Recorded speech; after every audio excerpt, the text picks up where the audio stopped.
প্রিয় শিক্ষার্থীবৃন্দ, আশা করি সকলেই কুশলে আছো। আজকে আমি সুইচগিয়ার অ্যান্ড প্রোটেকশন সাবজেক্টের তৃতীয় লেকচার নিয়ে তোমাদের সামনে আলোচনা করব। আজকেও শর্ট সার্কিট কারেন্ট ক্যালকুলেশনের 3টি অঙ্ক সলিউশন করে শিখে দেওয়ার চেষ্টা করব। তোমরা যদি আজকে প্রথম দেখে থাকো তাহলে আমার আরও 2টা লেকচার ইউটিউবে আপলোড দেওয়া আছে, দেখে নিও। লেকচার 1-এ আমি কিভাবে অঙ্ক শুরু করতে হবে সে বিষয়ে বিস্তারিত আলোচনা করেছি। সেটা দেখে নিয়ে পরবর্তী লেকচারগুলো দেখলে আরও অঙ্ক সলিউশন করা সহজ হবে এবং কনসেপ্ট ক্লিয়ার হবে।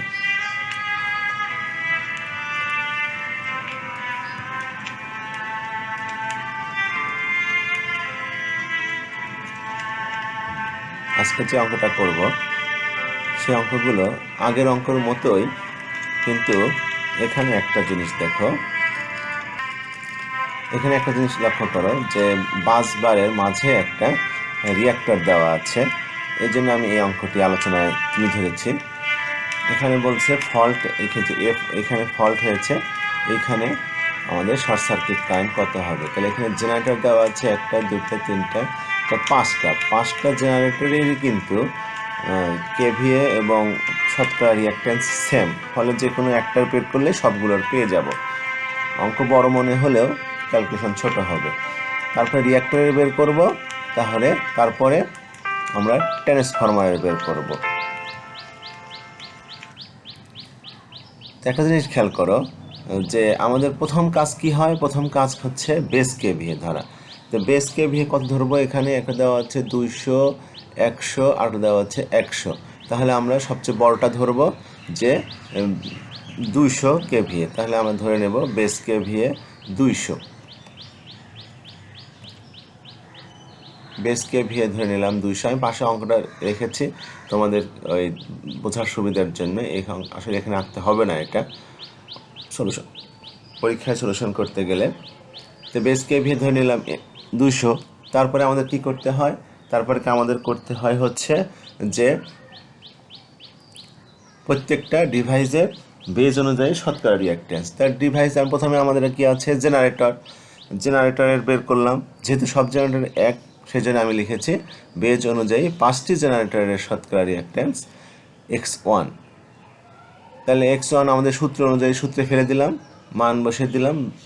রেটেড কেভিএটা হচ্ছে যে কেভিএর আমরা কী বের করব, মান বের করব, সেটাই হচ্ছে আমাদের রেটেড কেভিএ। তাহলে রেটেড কেভিএ আমরা জেনারেটরে বের করছি, জেনারেটরে হচ্ছে 200।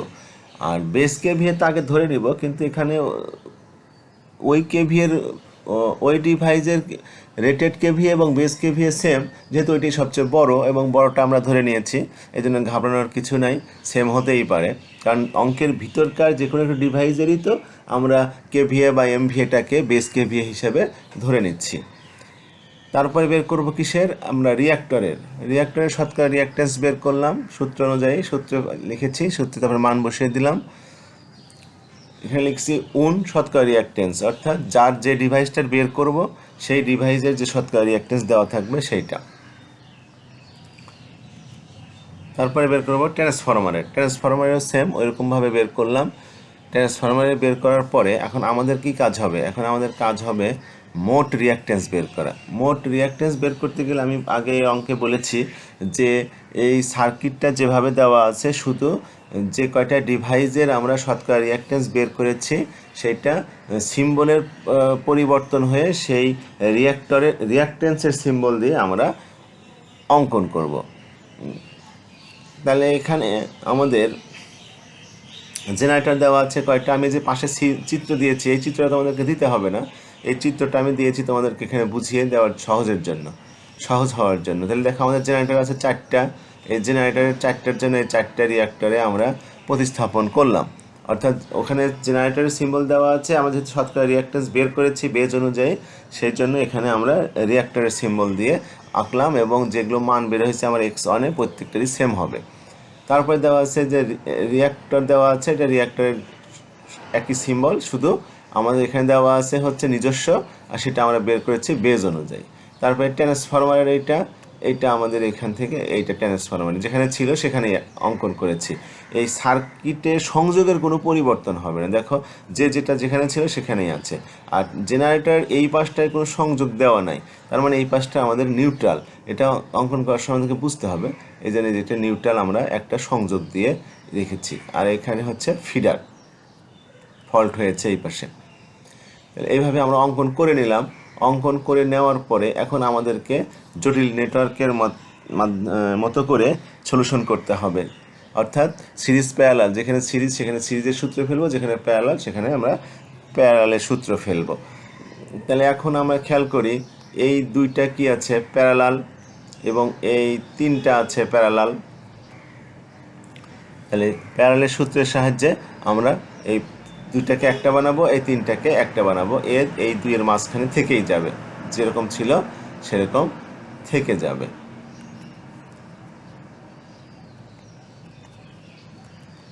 দেখো এখানে করলাম, এখানে আমি ওই যে এক্স উপরে জেনারেটর দুটো হচ্ছে 10, এই যে এখানে আমরা ক্যালকুলেশন করেছি।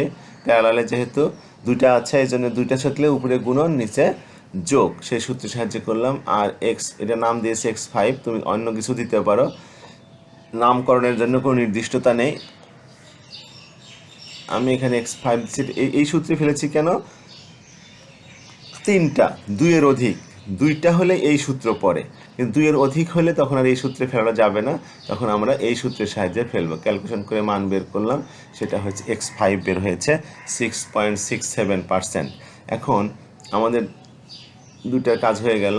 এখন দেখো এই দুইটা x4 এবং x5 x4 এবং x2 সিরিজে আছে, তো এই দুইটাকে সিরিজে একটা করবো, আর সিরিজে যোগ করা সহজ, যোগ করে দিলেই হয়ে যায়। তাহলে যেখানে করে আমাদের হয়েছে x6, আমরা যেখানে x6 এর ক্যালকুলেশনটা করে দেখিয়েছি, x6 বের হলো। এখন এই x6 আর x5 এই দুইটা আছে হচ্ছে প্যারালালে, তো প্যারালালে আবার যে পাশের চিত্রে দেখাচ্ছি যে ধরেছি x7, তুমি এখানে x ড্যাশ বা x প্রাইম ধরতে পারো, কোনো সমস্যা নেই। তাহলে এই যে আবার সূত্রের সাহায্যে আবার x7 এর মান বের করলাম, যেহেতু 5 আর 6 প্যারালালে আছে এবং প্যারালালের সূত্রে ফেললাম। এখন 7 আর 3 সিরিজে আছে এবং এরপরে কোনো জটিল নেটওয়ার্ক নাই, এই জন্য আমরা সরাসরি সিরিজের সূত্রে ফেলে দিয়ে যোগ করে দেব, মোট বের করে ফেলবো। তাহলে আমরা এখন যে মোট রিঅ্যাকট্যান্স বের করলাম, x7 এবং x3 যোগ করে দিয়ে আমাদের বের হলো 25, অর্থাৎ এই সার্কিটের আমার টোটাল যে রিঅ্যাকট্যান্স সেটা বের হলো 25। এখন টোটাল রিঅ্যাকট্যান্স বের হয়ে গেলে এখন আমাদের আর কি বের করতে হবে, শর্ট সার্কিট কারেন্ট বের করতে গেলে আমাদের ফুল লোড কারেন্ট লাগবে। যেহেতু তার আগে আমরা দেখে নিই, আমাদের সূত্র জানা আছে যে শর্ট সার্কিট কারেন্টের সূত্র হচ্ছে IFL × 100 ভাগ হচ্ছে শতকরা মোট রিঅ্যাকট্যান্স। তাহলে এখানে আমাদের IFL বের করা নাই, IFLটা আমাদেরকে বের করতে হবে। IFL এর সূত্র তো জানেই, আমাদের সূত্র মুখস্থ রাখতে হবে, সূত্রের কোনো বিকল্প নেই। সূত্র হচ্ছে কি, বেস KVA ভাগ হচ্ছে √3 KV। তাহলে আমাদের বেস KVA ধরেছি 200, √3 KVA হচ্ছে 11। KVA কোনটা ধরবো সেটা আমাদের আগে চিত্র থেকে দেখতে হবে। তো আমরা চিত্রে যাই, তাহলে বুঝতে পারবো যে আমরা বেস KVA কত ধরবো। KVA দুটো দেওয়া থাকে, KVA খেয়াল করার জন্য আমাদেরকে দেখতে হবে ট্রান্সফরমারের পাশে এই যে ভোল্টেজ দেওয়া থাকে, এই দেখো এই যে এখানে ভোল্টেজ দেওয়া আছে, কিন্তু ভোল্টেজ দেওয়া আছে কি 11/66 KV। তাহলে আমাদের ফল্ট হয়েছে কোন সাইড, আমাদের ফল্ট হয়েছে হচ্ছে ট্রান্সফরমারের সেকেন্ডারি, দেখো 66 দেওয়া আছে, তাহলে আমাদের ফল্ট হয়েছে ট্রান্সফরমারের সেকেন্ডারি সাইড। এই জন্য আমাদেরকে কত ধরতে হবে, 66 ধরতে হবে আমাদের KVটা। এই জন্য আমরা ফল্ট KVA ধরলাম 66, তাহলে আমাদের বের হলো 1.7 অ্যাম্পিয়ার। অল্প বের হয়েছে, এখানে টেনশন নাই, কারণ এখানে আমাদের KVA তো অল্প, ফলে আমাদের কারেন্টও কম বের হবে। তাহলে ফুল লোড কারেন্ট বের হয়ে গেলে এখন আমরা বের করব হচ্ছে short circuit current, short circuit কারেন্টের সূত্রে ফেলে দিয়ে সবগুলো মান আমাদের জানা আছে, বসিয়ে দিয়ে ক্যালকুলেশন করলাম 7 অ্যাম্পিয়ার। ফলাফল দেখে টেনশন করার কিছু নেই, কারণ অঙ্কের ডাটা যেভাবে দেওয়া থাকবে সেভাবে আমাদেরকে নিয়ম অনুযায়ী ক্যালকুলেশন করতে হবে। নিয়ম ঠিক থাকলেই আমাদের 100% ওকে। তারপরে এখন আমাদের যেতে হবে কি short circuit KVA. Short circuit KVA সূত্র হচ্ছে বেস কেভিএ গুণ 100 ভাগ হচ্ছে %XT।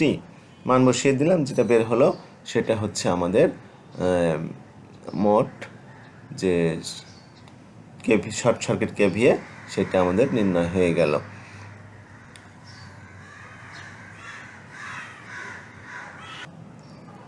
আশা করি সকলেই অঙ্কটি বুঝতে পেরেছ।